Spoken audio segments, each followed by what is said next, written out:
Good afternoon, ladies and gentlemen.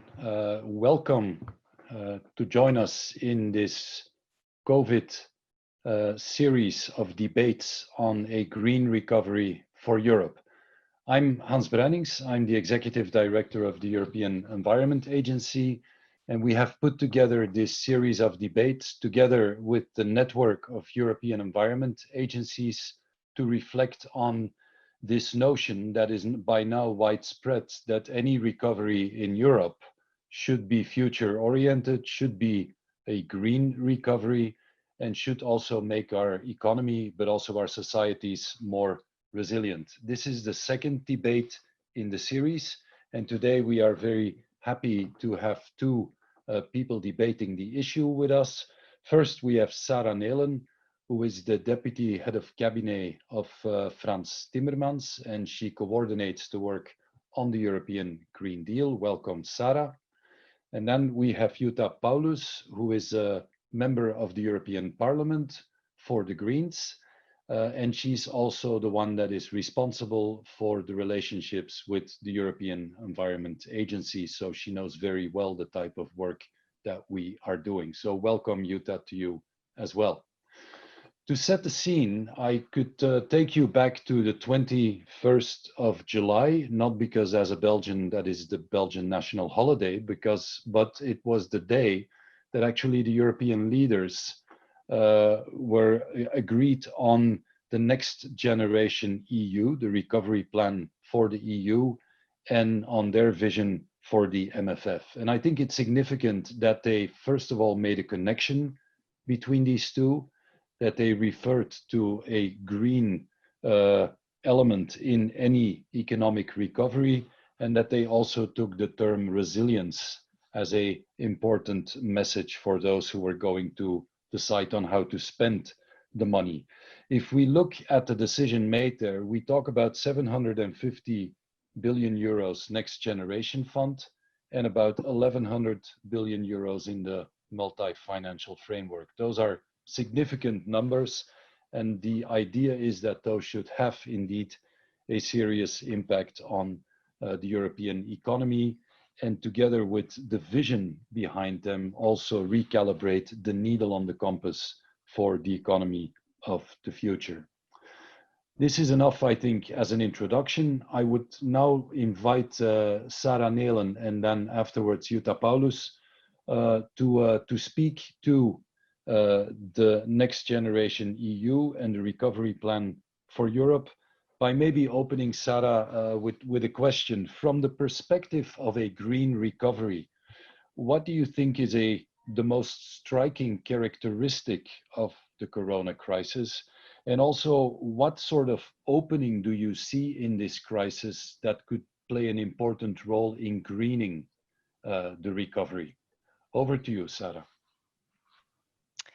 Thank you, Hans, and thank you for the occasion to speak here online with many people involved in a topic that is indeed a very important one these days, the talk of the town, I would say.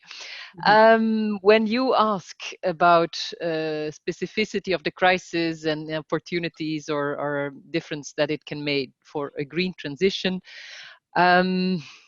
I think that one of the elements of this crisis is actually that it's amazing to see how people have a capacity to change deep patterns. The fact that we're holding these meetings digitally, that we're all homeworking, that kids are used to teleschooling, etc., etc. It shows a certain adaptability and resilience that is also promising and is needed. Because this crisis came quite unexpected and out of the blue, but there is another crisis that is gradually building up and will have at least well, very dire consequences as well. And maybe before getting into a bit more detail on the recovery plan as such, I want us to take a step back to the Green Deal, the other part of the conversation today. And the Green Deal, adopted by the Commission within not even a month after its von der Leyen Commission started, it was not a coincidence that we were that quick with adopting it. We always thought we need to put this up front. We need to have the framework of the Green Deal in place, because there's always, Europe is, over the last years, there's always been this crisis management, and that has been often at the expense of what is green, what is climate, what is sustainability. So we did not foresee there would be this health crisis and pandemic of such an ampleur, but we thought about one migration crisis coming up again, or economic elements. But so luckily we did it, and we put the fundamentals there, and never could guess that it was such an important decision to put the framework out, because there you were in spring this year, a huge pandemic crisis with tremendous impact on the EU socially, economically, and in terms of lives. But the fact that the Green Deal was always presented as a growth strategy for Europe made that it could stand this crisis, because growth is something we need more than ever. But of course, not whatever growth. And you have referred already to the European Council on 21st of July. Let me refer to one of the European Councils very early on in the moment of the COVID crisis and the breakout. The 26th of March European Council had conclusions that confirmed early on, at the level of the leaders, the heads of state and government in Europe, the importance of putting the green transition centrally into all recovery plans of Europe.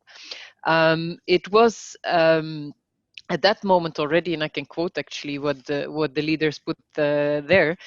We should start to prepare the measures necessary to get back to a normal functioning of our societies and economies, and to sustainable growth, integrating inter alia the green transition and the digital transformation, and drawing lessons from the crisis. And that was an important guidance steer at the highest level that influenced all the work of the Commission.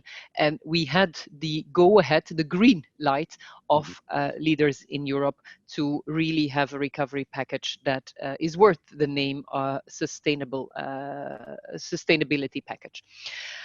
So you know indeed the rest of the story. After difficult negotiations, the MFF and Next Generation EU package was adopted with a 1.8 trillion figure.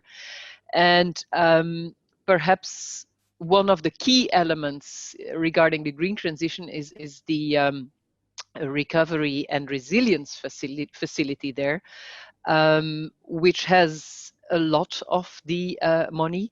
And with 672.5 billion, it is a crucial tool in the link between Green Deal and green recovery. And we're very happy to say as well that and that the leaders put down as well, that 30% of all money should be climate mainstreamed. But in this fund specifically, it's a higher figure. It's a 37% figure, which is not insignificant, I would say. Now, of course, it will be very important to make it happen. The role of the Commission and that's, I understand you had a member states perspective last time, this time the EU perspective on the recovery plans. Well, at least we have set up the structures to deal with it in I think, a comprehensive way. There will be, or there is already a separate task force within the Commission, and there will be political a steering board presided by the President, but where the executive vice presidents will be part of it. So Frans Timmermans, in charge of the Green Deal, will be sitting in this steering board and have a close eye on how the quality of the plans is presenting itself to us, and how our assessments should be. Now, it's not only about assessing. I mean, I think it's very important what the Commission is doing in terms of help desk dialogue and reaching out to member states already now, because the first draft plans can reach us mid of October. And so to have the expertise, sharing the expertise and giving guidance, as we did last week, setting out templates as well. And another element that I would like to underline, because we believe it's important, there is a risk, of course, of having 27 separate plans without a common story that can lead to scaling up the green transition. So that is why we also put forward flagships, and under the fancy names of Power Up, Renovate, and Recharge, Refuel, we have tried to also give a direction of or an incentive to have cross-border projects that we would welcome a lot, because when you talk about renewable energy, when you talk about infrastructure for refueling, etc., etc., this is by definition a European dimension that is needed, and so we also try to point at that with this flagship approach that is in there. Sarah, I think yes. I have to stop here because my time is more than up. So sorry for the long Yes, introduction. we will have time to further discuss and dive into the policy measures to go along with the package. I would like to mention to the audience that you can of course ask questions in Zoom or Facebook Live, and we will then sort them out and present them to Sarah and to Jutta. And Jutta, what is your vision on the trajectory, let's say, between March and now, and what is surprising to you, and what opens up perspectives for this green recovery, and where do you think the package is heading? Over to you, Jutta. Yes, thank you very much. Thank you, Sarah, for your insights. Thank you, Hans, for inviting me. I feel we're very honored to be invited to speak on this panel. Actually, I mean, I will not reiterate the whole European Parliament resolution following the Council outcome. I mean, you probably have read it or heard it, and I think Parliament has made a very strong point here that we are not very happy on the cuts, especially on such important programs like Horizon Europe, the Just Transition Fund, which we urgently need in order to actually have a green transformation or a sustainable transformation, however you might call it. And secondly, I am a bit skeptical when it comes to the impressive percentage number, for example, the climate-related spending target, because the European Court of Auditors has judged that up to now those attribution of climate-related spending was not based on robust indicators. And for example, saying that agriculture is in itself a climate-related spending, or at least half of the payments are climate-related, is at the best hopeful. And also, for example, the whole budget of the ITER fusion pilot reactor project, however you might call it, is dubbed as climate-related spending, which it is not. I mean, of course, it is research, and I will not go into nuclear language a lot, but it is not climate related. So we must pay attention that we really have robust indicators which show whether we really make progress on the important issues. And what I find very surprising, you rightfully mentioned the possibility of adaptation, of taking up new habits, of digitalizing at lightning speed, so to speak. At least in my country, it was very surprising to see what's possible, certainly, which hasn't before. But what I find discomforting is that still many people do not see the relationship between the biodiversity collapse and the outbreak of this pandemic. It has been addressed in research, it has been addressed in some speeches by environmental ministers, but I think the broad public has not yet grasped how close these two issues are interlinked, and that we will see ever more pandemics the more pressure we put on wilderness areas. And so in my perception, the second big deal of the Green Deal, besides climate, is of course biodiversity.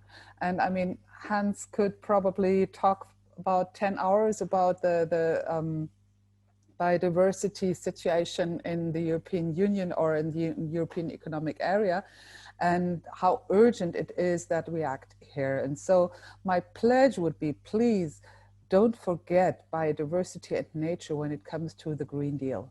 It is much easier, it sounds weird, but it is much easier to act on climate because you can make climate-friendly production a business model.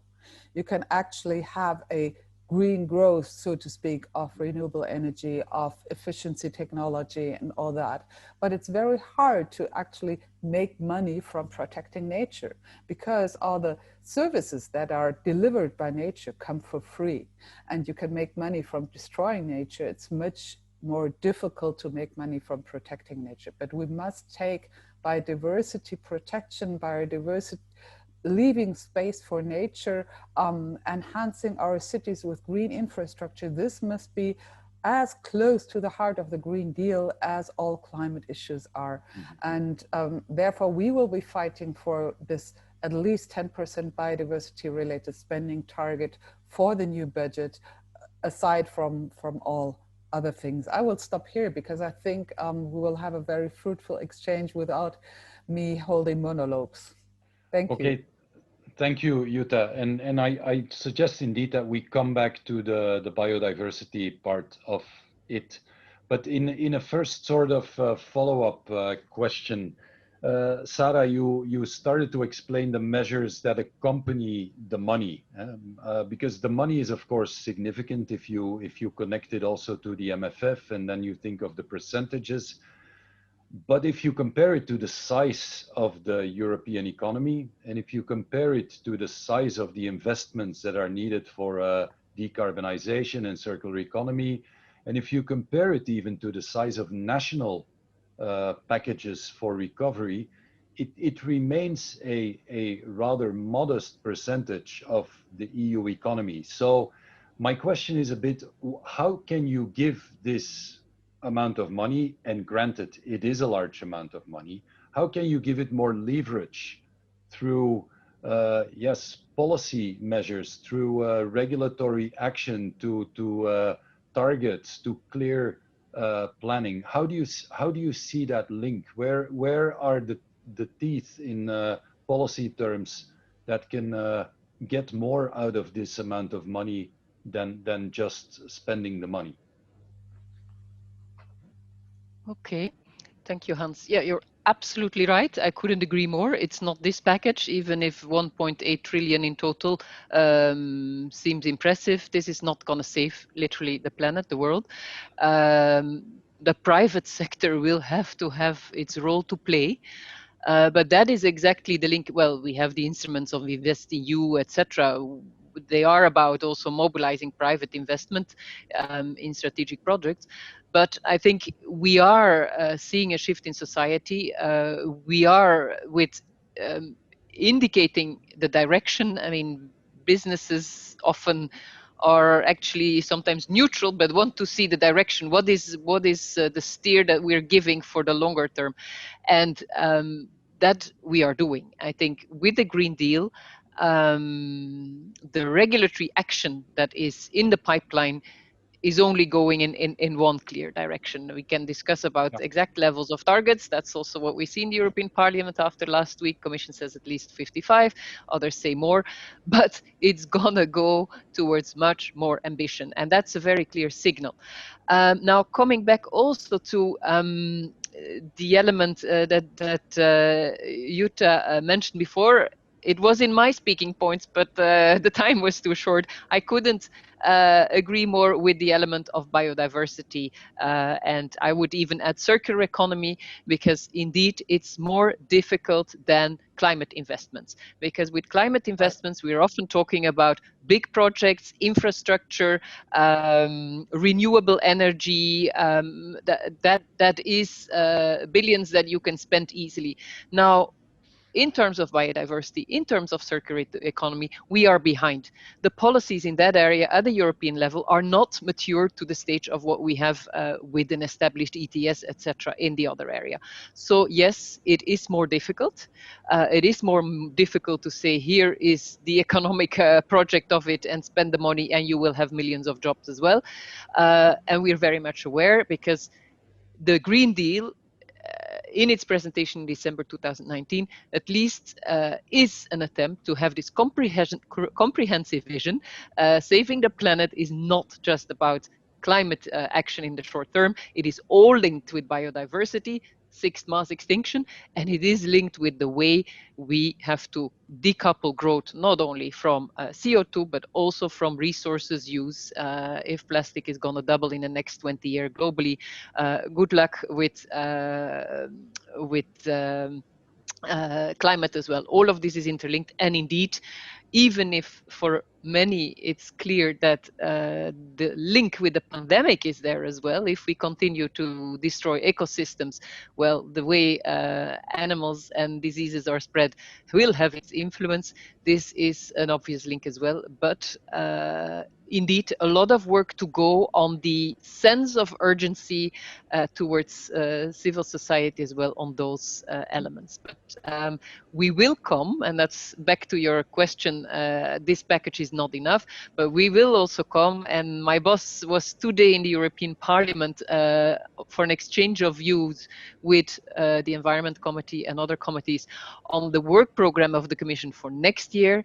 And obviously there will be a large package to follow up on the 55 target implementation, but there also will be a biodiversity package where we will come, for instance, next year with a regulatory initiative on restoration of healthy ecosystems, where we will come with attention to forestation again, where we will present a zero pollution ambition for water, air and soil. So this is absolutely not off the radar, it's there, but I recognize that there is a difference with climate, which is also scientifically grounded, and the tools and the methodologies are less developed at this stage, but we're working on it.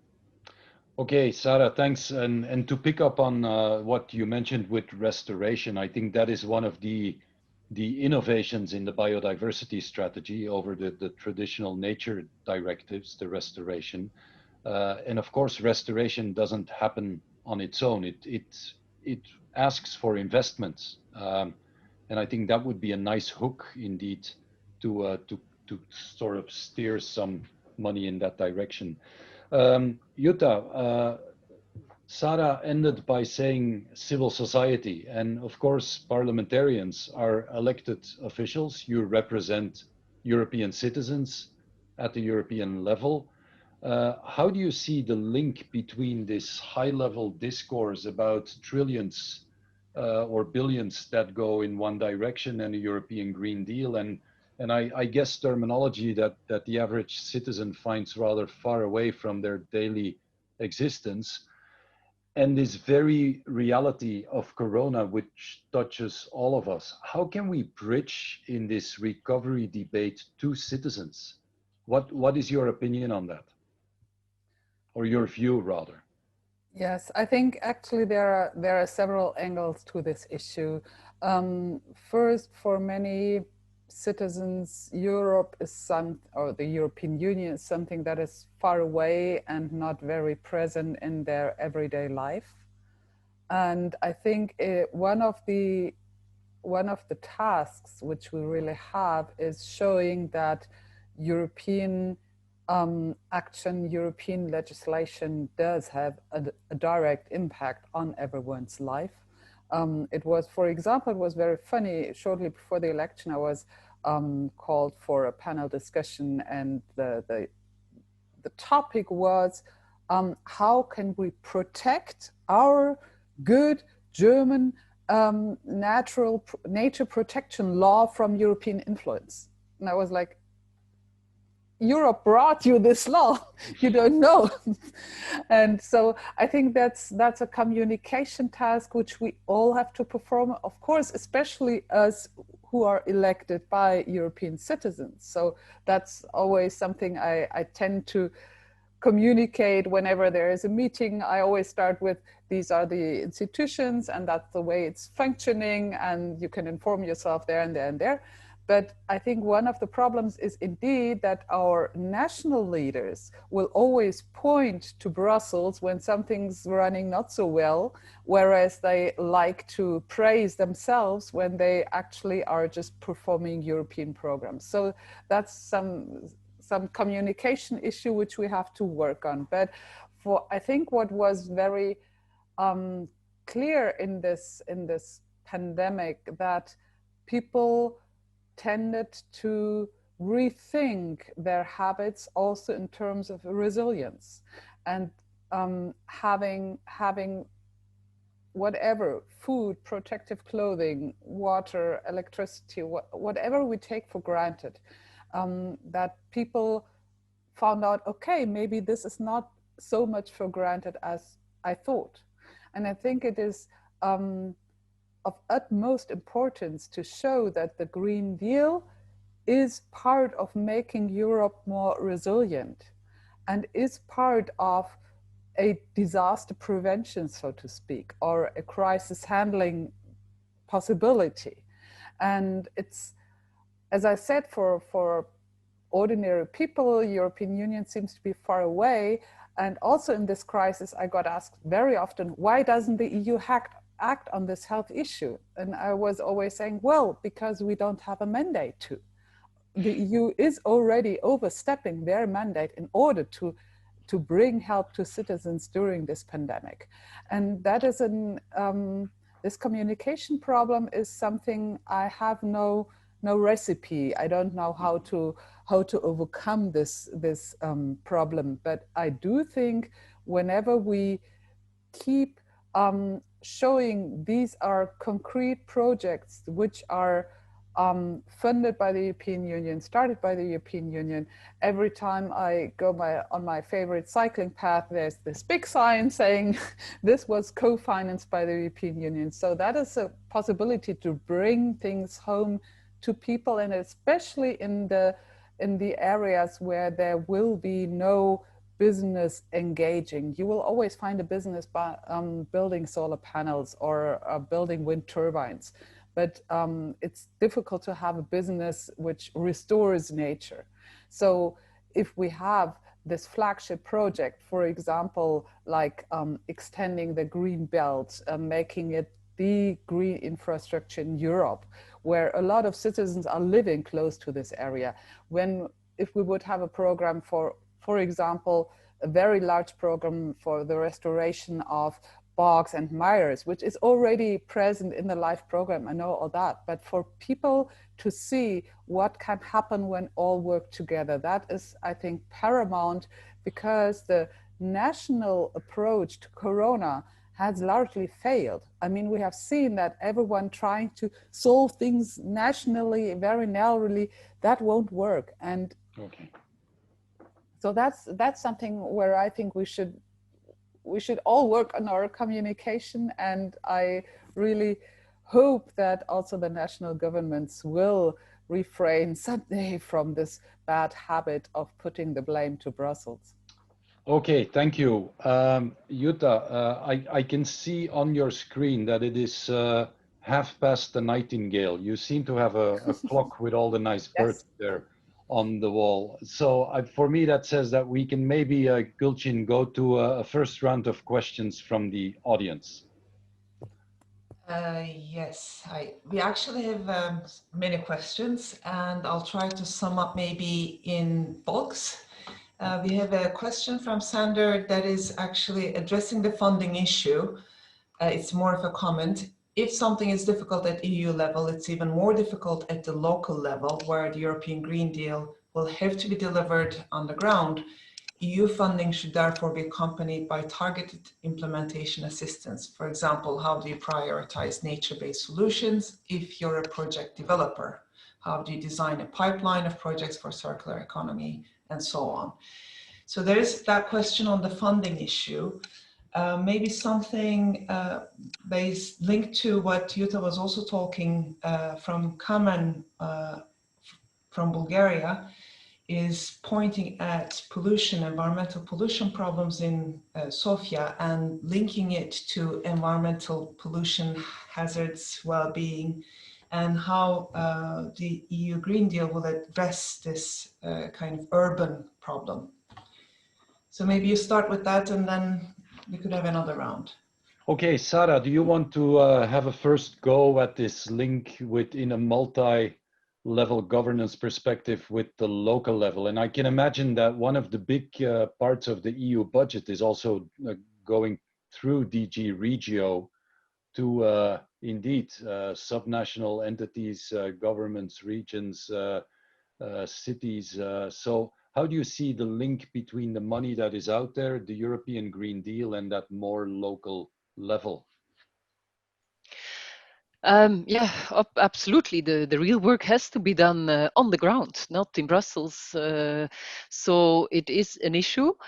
It definitely is an issue because never ever is there in any multi-financial framework there an increase of budget for the European public administration.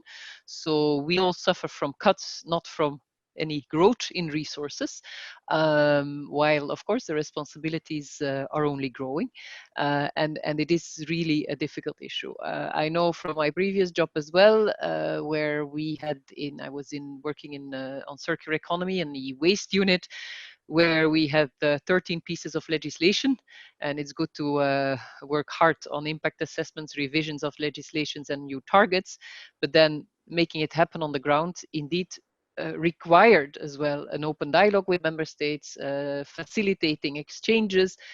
And it is a very important task. It's very important not to just talk from Brussels, but visit, well, that was pre-corona and still possible, going to capitals, bringing experts from elsewhere, exchanging really experiences to show it can happen. Change is not that difficult if you're committed.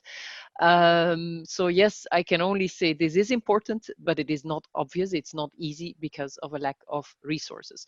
Now, what does help, I think, these days, and that's a difference with, let's say, even 1-2 years ago, that now the commitment of the highest level, and I refer to the European Council, but having really a political commitment, not just from an environment minister, but really a wider political ownership of and a sense of urgency, helps as well to what usually was often niches and committed civil servants in an administration to make change, that at least there is a bit more a top-down push to go in this direction. And I hope that this will make also a difference on the ground.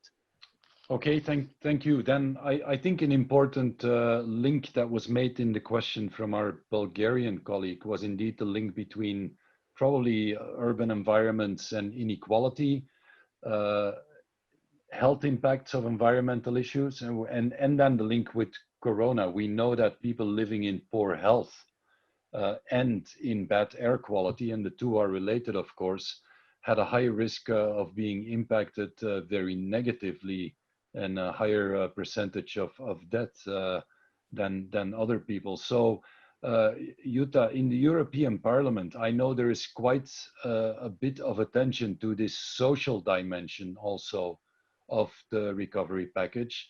And the just transition is often translated at a higher level as sending the resources more to those areas in Europe that would be in a specific position. But at the level of individuals and of people who are in more vulnerable, how do you see that link, and what type of initiative or even regulatory or monitoring would you expect to make sure that indeed this commitment to a more just transition is translated in, for example, the city of Sofia, and where it makes the link with air quality and other issues?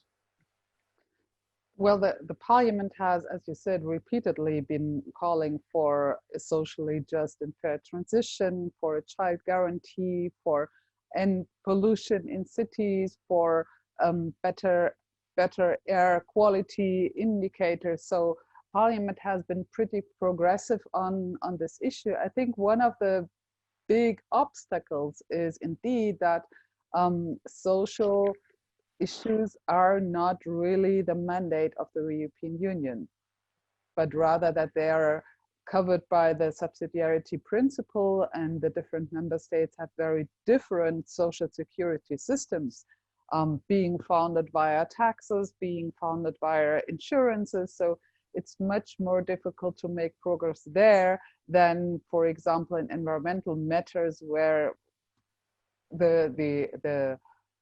these are not so dependent on the political system, which is also a reason for member states to, let's say, behave in a certain manner. When I look at Denmark, which has a very strong social security system, and they are afraid of too much migration into their social security system, and whereas I do not share this view on migration, I do understand what's behind it. And of course, we have, as a European Union, by adopting also a One Health approach, saying there are no healthy people without a healthy environment, we must of course also look on the societal influence on people's health. And therefore, I think it's very important that we look at, in each and every single program, into the consequences also concerning the social issues. For example, Sarah mentioned the renovation wave. We will have huge amounts of money for creating a win-win-win situation, basically, because people will have lower heating costs, we will create lots of jobs, and we will help meeting our climate goals. And we can at the same time, within this program set up parameters, robust indicators, saying no one must be left behind.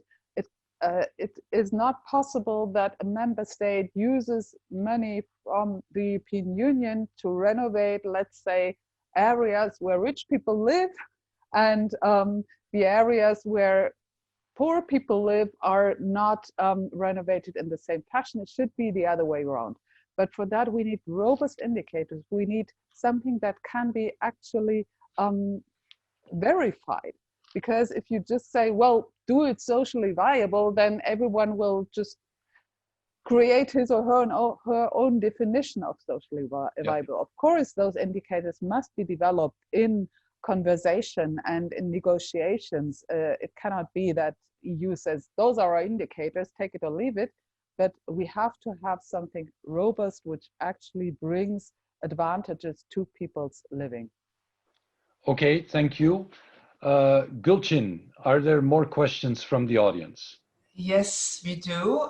Maybe just to follow up on the discussion, we have two questions on sustainable development goals. One from René asking when will the Commission put forward a 2030 strategy, which is urgently needed to align our policies with the SDGs. And a similar question comes from Georg Timmermans. Well, will there be a real dashboard for this European Green Deal? If so, will it be in line with the UN's Sustainable Development Goals? And what about the first objective and poverty in all its forms everywhere? Okay, Sarah, can I give you the floor first? Because I know you have a really solid knowledge of that Sustainable Development Goal perspective. And I'm sure that also the link between the European Green Deal and the Sustainable Development Goals is one of the elements that has been discussed when you framed the Green Deal, and also when you are translating it into specific policy packages. So could you speak to this link between the 2030 SDGs and the European Green Deal, and then also how that features in the recovery package? Mm-hmm. Okay, thank you, Hans. Indeed, I was dealing with the SDGs in my previous jobs. Well, I think that what we don't need is a very detailed theoretical communication, underlining again how important the SDGs are for Europe, but what we need is action. And in that sense, the European Green Deal, I think, goes right to the heart of an important part of the SDGs, not all of it, because it addresses the green part, not the social economic part as such. But I think that is very important that we go to the concreteness of action and contribute in that way. That's the best way to contribute to realizing the SDGs. And actually, it was a conscious choice as well that there is not the responsibility for the SDGs as such with Executive Vice President Timmermans, because that would limit them to the green element, and it's much wider than that. So the responsibilities in the Commission are actually divided. I mean, we also have now a commissioner responsible for equality. We have Mr. Schmidt for all the social employment elements, and Commissioner Gentiloni as well is very much involved with also the European semester element, and the President herself. We are not in our team responsible for coordinating, but what I can say is that on the different elements of it, there is a lot of progress. And linking back actually also to the previous question on the social part, of course, it's difficult for Europe in terms of competences, and poverty, that was part of the specific question as well. It is difficult to act at the European level, but in the previous Commission, with the establishment of the social pillar concept, I think a lot of progress has been made, and quite a shift in what can we do, what should we do, what should we leave. We are taking responsibilities, even if obviously the center of gravity is with member states, but also in the COVID crisis, I think one of the first measures was also the SURE instrument for temporary employment protection to workers in Europe. And there will be a permanent SURE proposal later on. So the whole social pillar part and the social element of the SDGs is, notwithstanding the difficulties, being taken care of. And on that social part, to end, I think it's very important. It links back to the previous question. There will be no green transition without a just transition. You cannot convince people to buy biofood if it's double the price of other food in the supermarket, if they are losing their jobs, etc., etc. It is really something to be absolutely taken into account. Otherwise, it will not work. And the Just Transition Fund, obviously, it's not enough, but it is also an important around 17 billions, I think, to help regions that are particularly affected by the green transition, miners losing their jobs, etc., etc.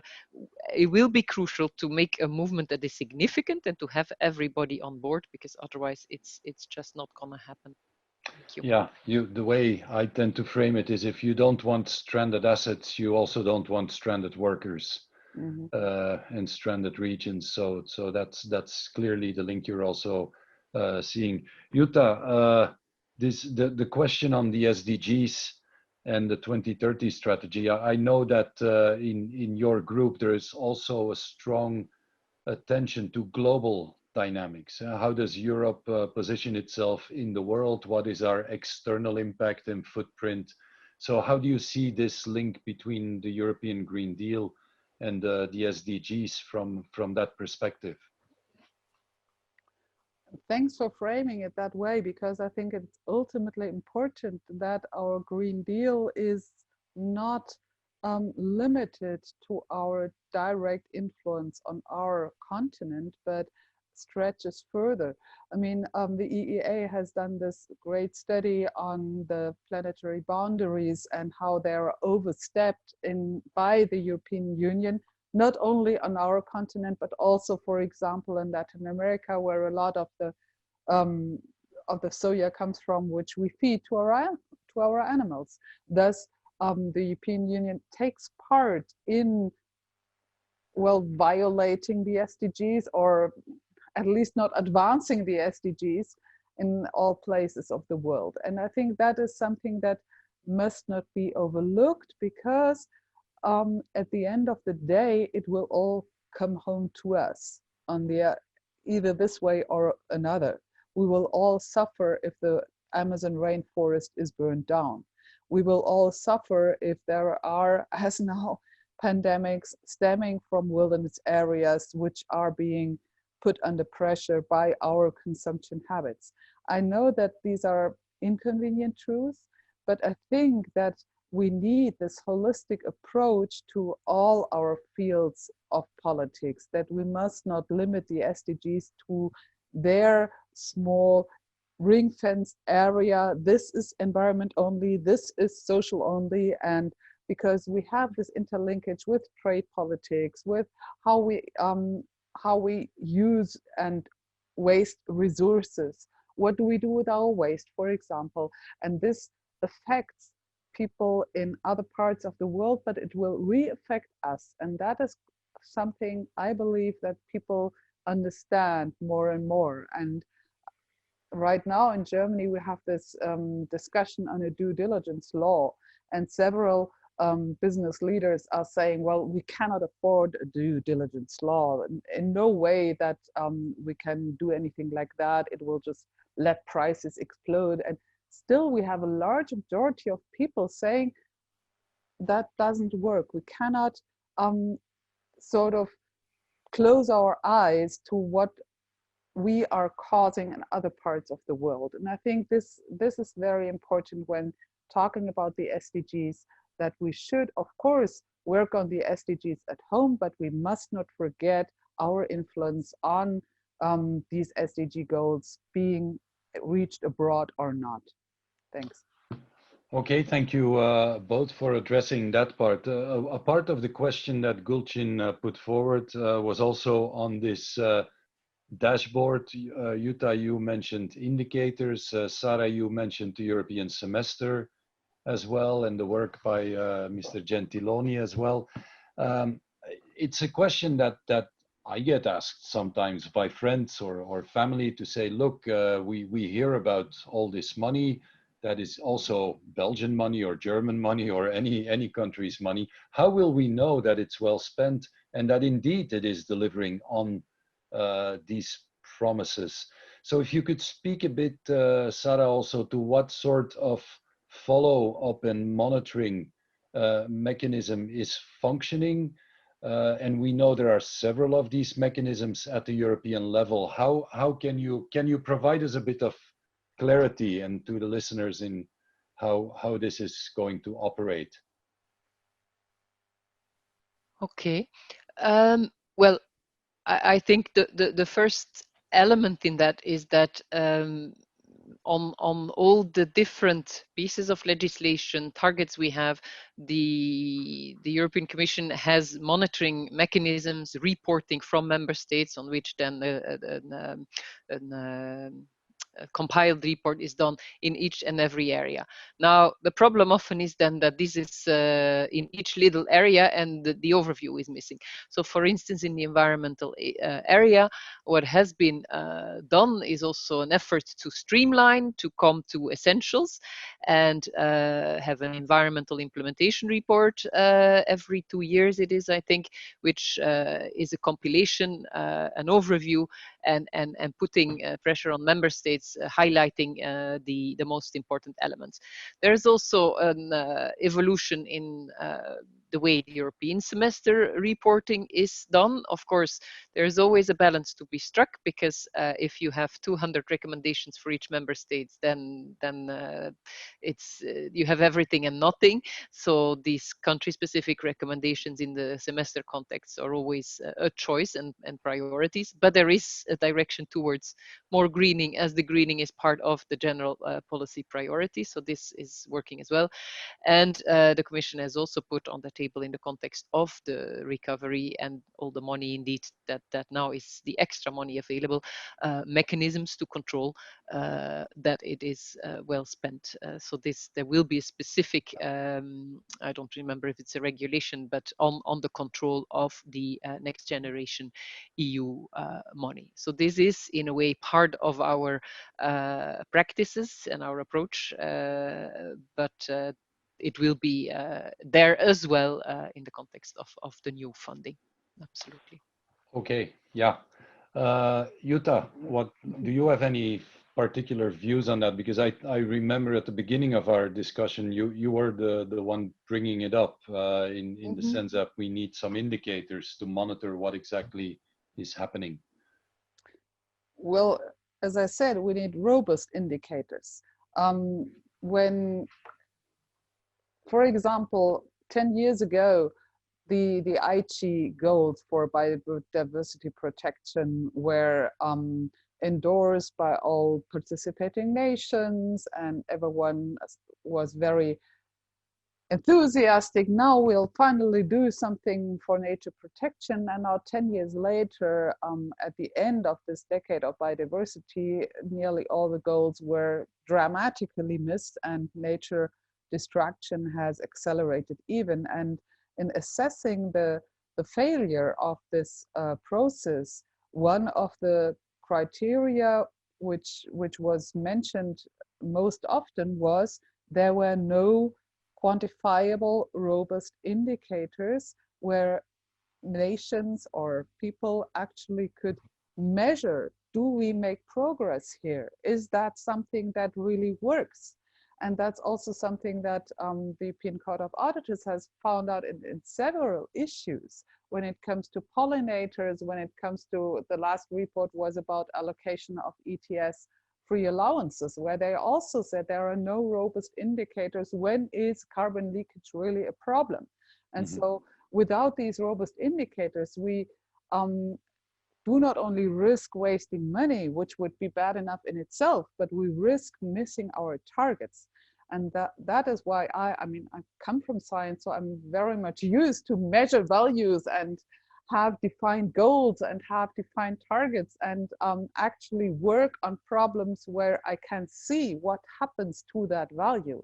So that is very, or at least has been before I became a politician, that has been very close to my life, working on quality by having indicators to measure that quality. And so I think it is not only important to make sure that there is no fraud or money being diverted for things that are not really in the sense of what has been at the heart of the Commission when they founded this program, but really to make progress on the important issues. And that is only possible when we have robust indicators.